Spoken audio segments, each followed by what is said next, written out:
Terima kasih Anda kembali bersama kami di Kompas Malam. Saudara, harga tiket nonton kualifikasi Piala Dunia 2026 antara Indonesia kontra Irak dan Indonesia melawan Filipina dikeluhkan karena harganya yang mahal. Namun ternyata meskipun lebih tinggi dibandingkan laga Indonesia melawan Vietnam Maret lalu, dua kategori tiket sudah ludes terjual. Pembelian tiket laga kualifikasi Piala Dunia di Stadion Utama Gelora Bung Karno, Jakarta telah dibuka. Timnas Indonesia akan melawan Irak pada hari Kamis 6 Juni 2024 dan menghadapi Filipina 5 hari setelahnya. Harga tiket pertandingan Timnas Indonesia melawan Irak pada kualifikasi Piala Dunia 2026 berada di rentang harga Rp250.000 hingga Rp1.250.000. Sementara tiket terusan pertandingan Timnas dibanderol mulai dari Rp450.000 sampai Rp2.250.000. Meski mahal, ternyata untuk tiket terusan kategori termurah seharga Rp450.000 dan tiket terusan termahal seharga Rp2.250.000 ini sudah habis terjual. Kayaknya bakal memberatkan warga juga kalau mau nonton gitu kan. Cuman kalau dari kata PSSI kan katanya untuk peningkatan pendanaan timnas juga. Menurut saya harusnya sih tidak perlu dibebankan ke supporter ya. Harusnya bisa lebih manajemen ke sponsor dan lain-lain seperti itu. Gitu. Ya mungkin nih kalau punya duit mah enak lah ya. Kalau nggak punya duit kan kasihan juga Mbak. Dia membela timnasnya kan. Tapi nggak ada budget buat nonton kan ya. Jadi ini juga kurang beban juga. Masih pengen sih tetap, walaupun rada-rada keberatan sedikit lah sebetulnya ya. Cuman untuk kebaikan PSSI atau kebaikan bersama ya saya rasa sih nggak masalah. Ya.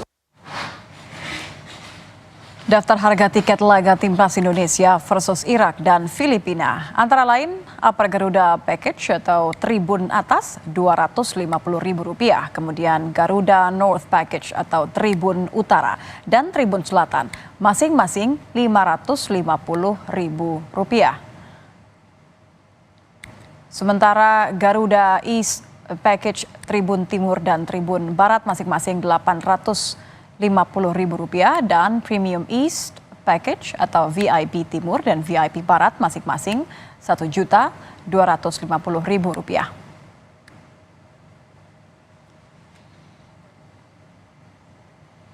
Ada pula tiket terusan Indonesia versus Irak Filipina Tribun Atas Rp450.000.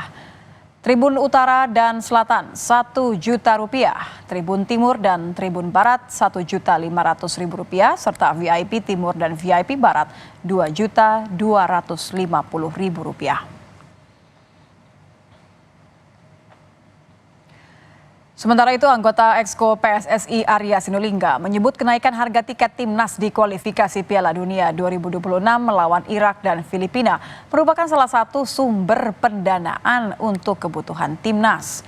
Semakin kuat Timnas dan semakin jauh Timnas melangkah di sebuah turnamen, maka biaya yang dibutuhkan semakin besar. Bahwa Timnas yang kuat itu membutuhkan pendanaan yang kuat. Itu udah konsekuensi logis itu. Seperti kemarin kita di AFC U23 itu kita targetnya 8 besar. Itu pun sudah banyak mengatakan nggak mungkin berat. Kita sampai 8 besar. Kemudian kita masuk sampai semifinal. Semifinal kita masuk lagi 3-4. Di 3-4 karena kita ngejar Olimpiade, kita pergi lagi ke Paris gitu ya, Perancis gitu. Itu saja udah membutuhkan dana yang sangat besar. Yang dimana sebelumnya pun ada TC juga, ada TC gitu ya, itu pun udah besar juga. Sementara itu, Asosiasi Supporter Anggota La Grande Indonesia, Ilham Sukrai, terkejut harga tiket Timnas Indonesia kontra Irak dan Filipina naik 2 kali lipat. Ilham mempertanyakan apa alasan dibalik kenaikan harga tersebut. Apakah karena biaya sewa Stadion Gelora Bung Karno yang naik, biaya keamanan, atau ada faktor lainnya?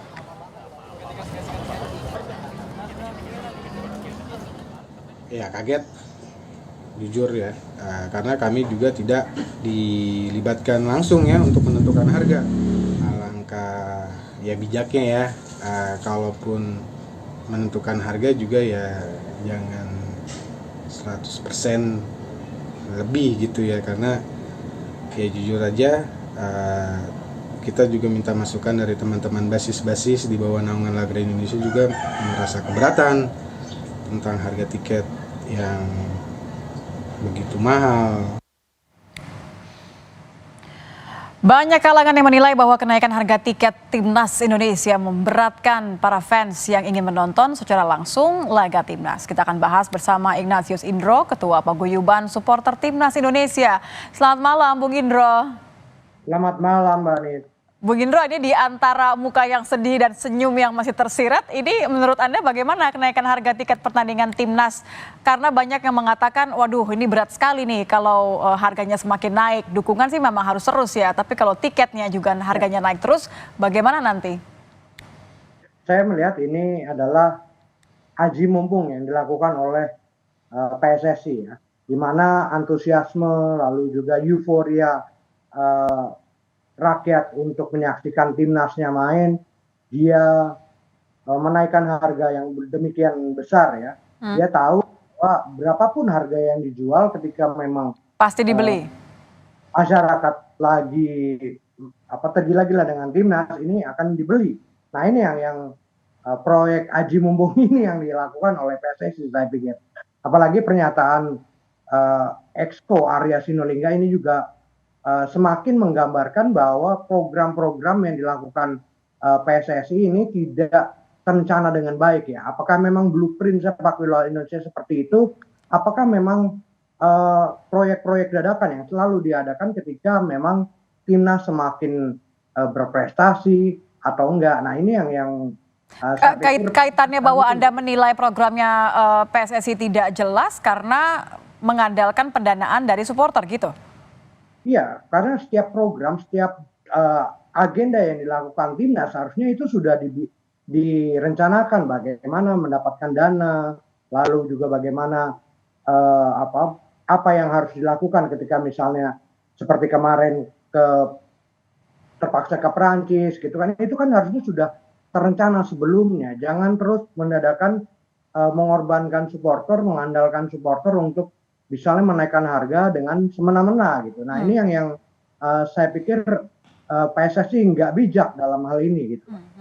Kalau bahasanya Bung Indro semena-mena, berapa kira-kira kalau menurut Bung Indro harga yang pantas untuk memberikan sebuah dukungan?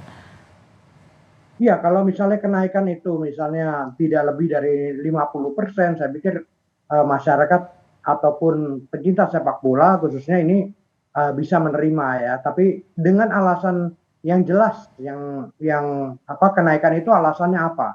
Kalau misalnya alasannya yang seperti diungkapkan Arya Sinulinga ini, saya pikir yang malah kita mencurigai antusiasme ini digadaikan untuk mencari cuan, antusiasme, euforia masyarakat digadaikan oleh PSSI untuk menambah keuntungan. Nah ini kan yang terjadi. Masyarakat melihat hal itu karena programnya juga apakah memang program PSSI hanya sesuai dengan target gitu kan ketika 8 besar gitu kan mencapai 8 besar pendanaan itu hanya sampai di 8 besar kan tidak, harusnya juga sudah diupayakan kalau misalnya kita melaju sampai semifinal, final, bahkan sampai kita ke Olimpiade. Apakah memang nanti kalau misalnya ternyata kemarin masuk Olimpiade benar-benar kehabisan duit atau seperti apa? Nah ini yang menjadi pertanyaan Mbak Nih. Jadi kalau Anda melihat bahwa pembiayaan ini boleh-boleh saja, yang penting jelas kemana dan seperti apa sebenarnya rencana dari PSSI untuk memastikan bahwa pemain kita tuh punya program jangka panjang gitu ya maksudnya ya? Iya, itu yang kita tuntut ya, transparansi itu. Bagaimana PSSI misalnya melakukan pelatihan ataupun peningkatan prestasi itu seperti apa? Ini proyeknya seperti apa sih? Program-programnya seperti apa? Pendanaannya dari mana? Ini kan juga kita harus terbuka gitu. Kita kalau memang dibutuhkan, itu bicarakan juga kalau perlu dengan seluruh stakeholder. Bagaimana pencarian dana, lalu juga bagaimana mendapatkan apa Sumber dana lainnya begitu ya. Jadi Anda merasa bahwa federasi ini terlalu membebani supporter? Iya jelas kalau misalnya seperti ini yang kelakuannya gitu ya, menaikkan lebih dari 100% gitu. Nah ini yang kita lihat alasannya ini tidak masuk akal dan seharusnya ini tidak terjadi dan PSSI harusnya bisa mencari mengutarakan gimana sebenarnya mendapatkan dana untuk peningkatan prestasi itu sendiri kan. Blueprint sepak bola Indonesia itu seperti apa? Ini juga saya tidak melihat hal itu dilakukan, keterbukaan terhadap blueprint. Udah gitu ada namanya statuta PSSI yang mungkin nanti sulit untuk mengaudit masuknya dana gitu kan. Ini yang terjadi. Kalau misalnya kita melihat selain kualifikasi Piala Dunia gitu, misalnya kemarin uji coba melawan Argentina, itu kan juga buktinya soal out gitu kan. Ini harganya berapapun itu soal Pasti dibeli oleh supporter ya. Iya, antusiasme supporter memang luar biasa. Nah ini proyek Aji Mumpung ini yang selalu diberlakukan oleh PSSI. Saya pikir pernyataan Arya Sinulinga ini yang menjadi kita merasa ini salah dan ini menggadaikan antusiasme dari masyarakat sepak bola Indonesia, Mbak. Kalau dibandingkan dengan negara ASEAN saja ya, ini kan memang dibandingkan dengan Singapura dan Malaysia memang kita masih jauh lebih tinggi ya. Menurut Anda memang karena semata-mata tadi aji mumpung atau karena sudah saatnya memberikan penghargaan lebih kepada para pemain sepak bola kita? Timnas, karena ini kan levelnya timnas ya. Ya sebenarnya kan ini kenaikan harga tersebut harusnya juga dibarengi dengan bagaimana jaminan keamanan dan juga kenyamanan bagi supporter dalam menyaksikan pertandingan di stadion. Ini yang perlu dipikirkan juga gitu, kenaikan harga tersebut. Jangan hanya kenaikan harga tapi tidak ada jaminan keamanan dan kenyamanan. Nah kalau dibandingkan misalnya dengan negara-negara tetangga gitu, ini kan kita melihat kalau dari sisi stadion kita memang Gelora Bung Karno sudah lebih baik memang dibanding negara-negara tetangga. Tapi kan apakah ada situ jaminan keamanan dan kenyamanannya? Ini yang harus dilakukan. Kalau misalnya kita berkaca pada Jepang gitu misalnya, yang mereka blueprint sepak bolanya jelas dan juga bagaimana jaminan keamanan dan kenyamanan supporter ini memang sudah dilakukan gitu, hingga mereka mengeluarkan harga yang cukup sepadan dengan harga yang dikeluarkan ya. Jadi pengalaman, experience dan juga jaminan keamanannya tadi agar supporter tidak mundur untuk mendukung timnas Indonesia. Terima kasih Bung Indro sudah bergabung bersama kami di Kompas Malam, Ketua Paguyuban Supporter Timnas Indonesia. Selamat malam Bung.